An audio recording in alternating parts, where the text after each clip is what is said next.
भारत और चीन के बीच एलएसी पर समझौता हो गया है। प्रधानमंत्री मोदी और राष्ट्रपति जिनपिंग की रूस में मुलाकात हो चुकी है। ऐसे में क्या हम उम्मीद कर सकते हैं कि दोनों देश एक सहयोगी के तौर पर आगे बढ़ते जाएंगे, या चीन फिर से एक बार समझौते को दरकिनार कर देगा और स्थिति झड़प तक पहुंच जाएगी? इस पर ज्यादा जानकारी के लिए हम चर्चा करेंगे इंटरनेशनल रिलेशंस के जानकार, यूनिवर्सिटी ऑफ हैदराबाद में चाइना पर रिसर्च कर रहे डॉक्टर भीम सुभाजी से। सर, बहुत बहुत स्वागत है आपका इस चर्चा में। भारत और चीन के बीच एलएसी पर हुए समझौते को आप कैसे देखते हैं? पहले बताऊं कि मैं रिसेंटली सितंबर में चाइना में था एक सप्ताह के लिए। तो मुझे लगा कि वहां पर जो चीन का जो रवैया था, चीन का जो भारत के ऊपर जो जितना शोध करता था, वो लोग सोचते हैं कि भारत के साथ उनका संबंध बढ़ाने के लिए वो बहुत उत्सुक था। मुझे लगता है कि वो अकेला हो गए थे, क्योंकि विश्व का अभी जो अंतरराष्ट्रीय माहौल है चीन के विरोध में काफी है, तो उनको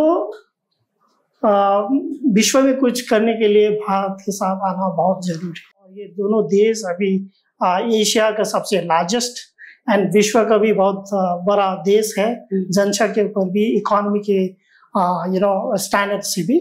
आई think these two countries coming together is a very very positive thing for global possibilities, शांति के लिए और एक दूसरे दुनिया का स्टेबिलिटी के लिए भी ये दोनों देश बहुत आगे आना, साथ में काम करने के लिए बहुत जरूरी है। सर, 2020 के बाद से दोनों देशों के बीच जैसा कि समस्या उत्पन्न हुई 2020 में, उसके बाद से कई बार चर्चाएं हुई, कई बार दोनों तरफ के में बातचीत हुई कि मामला सलट जाए, लेकिन एंड ब्रिक्स समिट के पहले प्रधानमंत्री मोदी वहां जाने वाले हैं, शी जिनपिंग वहां जाने वाले हैं, और इसके पहले ये समझौता हो जाता है। इसे आप कैसे देखते हैं?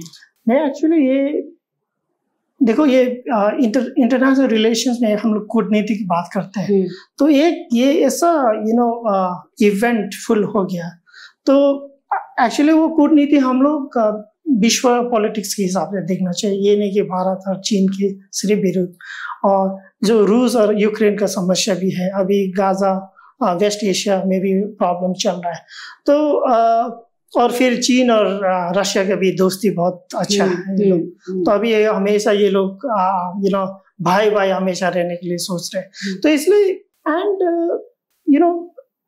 सो हिंदुस्तान और भारत भी आगे चलना है। और ये ब्रिक्स बहुत इम्पोर्टेंट एक ग्रुपिंग है कि, और जिसमें अब यूक्रेन और ये रशिया जो है, रूस है, तो अकेला दूसरे देश के साथ वो निर्भर कर नहीं सकते। ब्रिक्स में आने के लिए भारत और चीन सबसे इम्पोर्टेंट, लेकिन हम लोग नहीं सोचते कि ये उस दिन हो गया, एक ही दिन में, मतलब आज कुछ हो गया। ये तो आपने सही बताया कि पिछले कितने चर्चा से ये राउंड्स ऑफ टॉक्स हो गया है दोनों देश के। So I think this is just a culmination of that. और जब अब दोनों रिश्ते बन गए हैं, एक सहयोगी के तौर पर काम करने को तैयार हैं, तो हमारा बिजनेस कितना आगे बढ़ेगा? देखिए, ये सवाल बहुत अच्छा भी है और बहुत महत्वपूर्ण भी है, क्योंकि हम लोगों का जो पिछले 4-5 साल से जो गलवान के बाद ये जो प्रॉब्लम्स हुआ था, हम लोग 1-2 सेक्टर में हमारा बिजनेस अच्छा नहीं चल रहा था। और मैंने ये शहर में भी देखा, हैदराबाद में काफी मतलब स्मॉल मीडियम इंटरप्राइजेस का जो उत्पादन है, ये एक्सपोर्ट इंपोर्ट नहीं हो रहा था।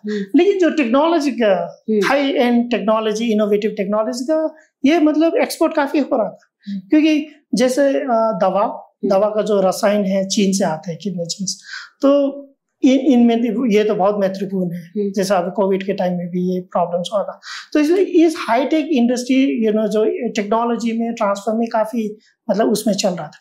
लेकिन अभी क्या है कि चीन में इनोवेशन हो रहा है, लेकिन ये लोग अभी डाइवर्सिफाई करना चाहते हैं। इनको भी अमेरिका से इनका जो रिश्ता है दोनों देश का, मतलब इतना वो लोग भी विश्वास नहीं कर पा रहे चीन और अमेरिका का। ये चीन तो अमेरिका तो उस पर भरोसा ही नहीं करता, उसका तो और चीन भी ऐसे चीन भी नहीं करता। तो इसीलिए सबसे बेस्ट क्या है कि हिंदुस्तान और भारत से हम लोग व्यापार करें, और जो रिलेशन है ये लोग मजबूत करें, क्योंकि हमारे पास तो इतना मानव संसाधन है, जैसा कंजम्पशन जो पावर है, तो चीन के लिए बहुत जरूरी है।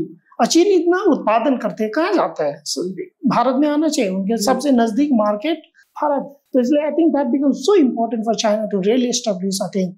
एंड टुडे नेक्स्ट स्टेप के लिए ये हाई एंड टेक्नोलॉजी सिर्फ नहीं है, लेकिन लो एंड और यू नो सबसे ज्यादा small and medium term enterprises मतलब एम्प्लॉय करते हैं आदमी को, चाहे हिंदुस्तान में, भारत में हो या चीन में। बट आई थिंक फॉर चीन this becomes a very very important place to really trade with. So मुझे लगता है कि होल राउंड इकोनॉमी में आ सकता है, ये नहीं कि सिर्फ हाई एंड टेक्नोलॉजी में, लेकिन लोअर एंड उसमें भी। एक बार फिर से रिश्ता दोनों के बीच बन गया है। yes. तो आगे कैसे इन दोनों के रिश्ते को कैसे देखते हैं आप? क्या आगे फिर से दोनों के बीच दिक्कत नहीं आएगी या फिर ऐसे ही चलता जाएगा? देखिए अब देखो अंतरराष्ट्रीय में इंटरनेशनल पॉलिटिक्स में जब हम लोग शोध करते हैं और जितना भी रिसर्च किया और जो प्रूफ है, जो एविडेंस है, देखिए जितना भी देश है इनकी जो अभी अपना इनका नीति क्या है, इनका सोच विश्व के ऊपर क्या सोच है और इनकी आपस का संबंध का सोच क्या है। देखो हम लोग आशा कर सकते हैं कि ये दोनों देश का संबंध अच्छा चल सके because stability is so important. yes. और हमारे जो भारत का आर्थिक व्यवस्था और ये जो सोशल जो जितना डेवलपमेंट्स होने के लिए हम लोग को लिए भी शांति चाहिए, और लगता है ये चीन के लिए भी बहुत शांति चाहिए, क्योंकि उनको भी रिसोर्सेस सब इसमें डिपेंड हो जाते हैं, मतलब डाइवर्जेंट हो जाते हैं। तो इसलिए it becomes so important for both this countries to work together, but there would be challenges.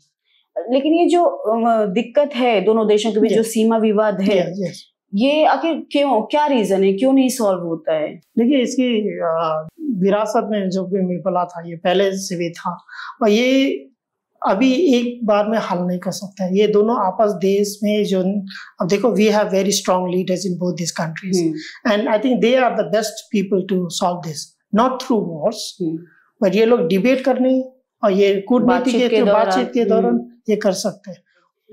धन्यवाद सर, बहुत बहुत आपका इतनी डिटेल में जानकारी के लिए। दरअसल जब भी भारत और चीन के बीच सीमा विवाद होता है तो चीन 7 नवंबर 1959 को तब के चीन के प्रीमियर झाओ एनलाई द्वारा भारत के तत्कालीन प्रधानमंत्री पंडित जवाहरलाल नेहरू को लिखे एक पत्र का जिक्र करता है।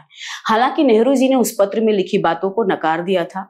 साल 2020 में एक बार चीन ने फिर उस पत्र की बात दोहराई थी। तब भी भारत ने कहा था कि चीन हमें जबरन सीमा की परिभाषा ना सिखाए और अपने स्टैंड पर कायम रहा। अब दोनों देशों के बीच अक्टूबर 2024 में समझौता हो चुका है, तो उम्मीद करते हैं आगे भी सब ठीक हो। कैमरामैन मनी के साथ मैं शशि राय, हाईविज टीवी।